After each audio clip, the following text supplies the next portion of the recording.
C'est en musique que Guillaume Corpart introduit sa conférence. Défenseur de la cause animale, il est aussi musicien et réalisateur. Sa conférence est divisée en 3 chapitres, les animaux et ce qu'il se passe pour eux dans nos élevages et dans les mers, l'environnement et l'impact de notre consommation carnée sur la planète, ainsi que la santé humaine. Nous sommes ce que nous mangeons.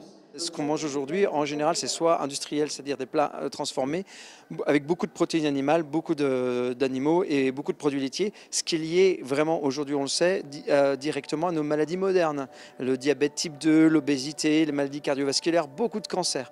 Donc ça, il est temps, je pense aujourd'hui, de se déconditionner, de comprendre le poids qu'ont les lobbies agroalimentaires et même pharmaceutiques sur notre quotidien, sur notre façon de consommer, pour comprendre qu'il est temps de faire autrement. C'est impératif pour nous si on veut s'en sortir. Mais le but de cette conférence n'est pas de donner une leçon de morale, c'est plutôt d'informer.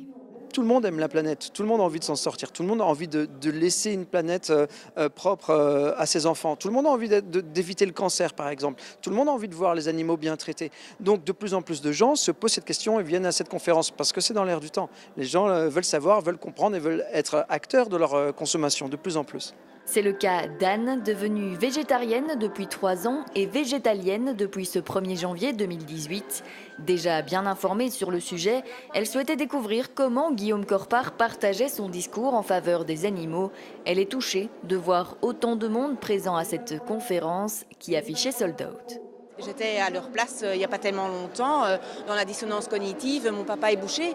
Comme Guillaume a expliqué, moi j'ai mangé toutes les viandes possibles et imaginables. J'ai cuisiné toutes les viandes possibles et imaginables. Très curieuse de nature, j'ai goûté à tout et à n'importe quoi. Et en croyant bien faire, en étant conditionné comme il l'a expliqué. Ce déclic de changement, Guillaume Corpart l'a vécu lui-même il y a une dizaine d'années lorsqu'il vivait en Belgique.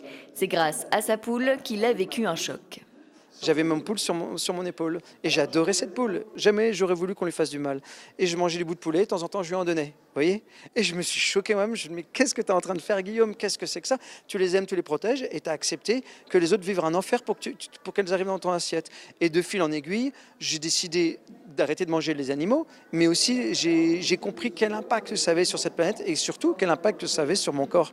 Dans le public, il y a des avertis comme Anne, mais aussi des personnes qui découvrent le végétarisme et qui avaient besoin d'être mieux informées.